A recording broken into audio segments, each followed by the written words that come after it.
जय जय श्री राधे। राशेश्वरी पथ यूट्यूब चैनल पे आप सभी का स्वागत है। श्राद्ध पक्ष चल रहा है, तो श्राद्ध पक्ष के विहित मैंने एक पूर्व में वीडियो बनाया था कि श्राद्ध अवश्य करना चाहिए। आज मैं बताना चाह रहा हूं कि श्राद्ध करने का फल क्या होता है और श्राद्ध करने से क्या चीज़ें हमें प्राप्त होती हैं।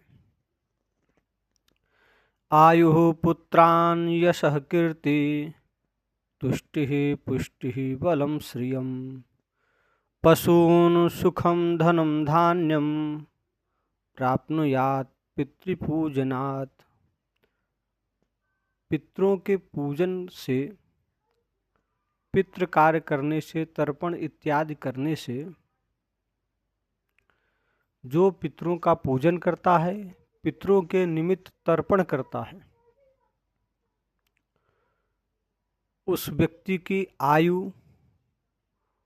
पुत्र, यश, कीर्ति, संतुष्टि, पुष्टि, बल, लक्ष्मी, पशु, सुख, धन, धान्य आदि की वृद्धि होती है।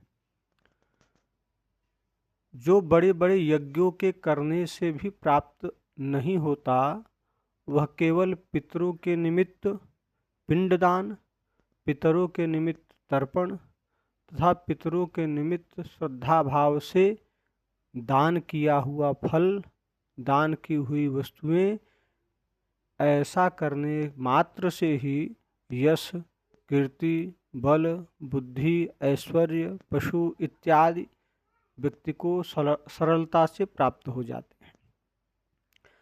और जो भी जन पितृपक्ष में पितरों के निमित्त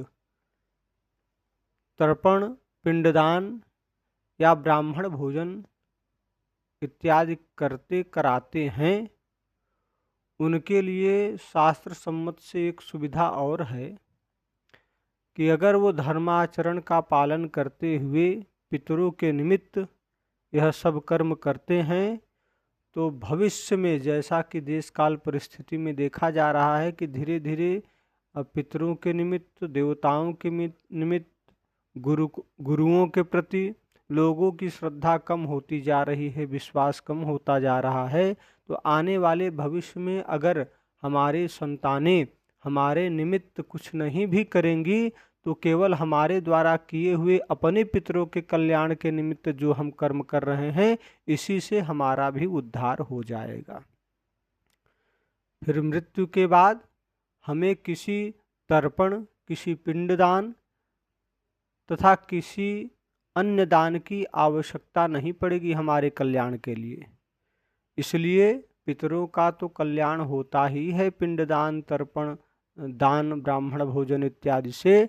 हमारा स्वयं का भी कर्म इतना श्रेष्ठ बन जाएगा कि भगवान का आशीर्वाद, भगवान की कृपा मात्र से ही इस भवसागर से हम पार हो जाएंगे।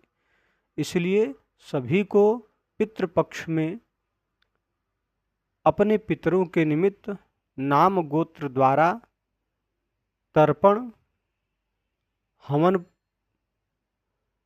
या ब्राह्मण भोजन हो सके तो सभी करे, अगर न हो पा रहा हो तो कोई एक करना भी बहुत श्रेष्ठ कार्य होता है। लेकिन उस कर्म में भाव हो, श्रद्धा हो और सामर्थ्य हो। भाव, श्रद्धा, सामर्थ्य यदि नहीं है और हम जो ब्राह्मण को बुला रहे हैं भोजन करने, उनको भी अनुशासित करके रखना चाह रहे हैं, दक्षिणा भी दे रहे हैं, तो सोच रहे हैं कि 100 रुपये, 200 रुपये बहुत है, 500 रुपये बहुत है, ऐसा जो भाव रखकर कर्म कर रहे हैं, इससे अच्छा वो न करें।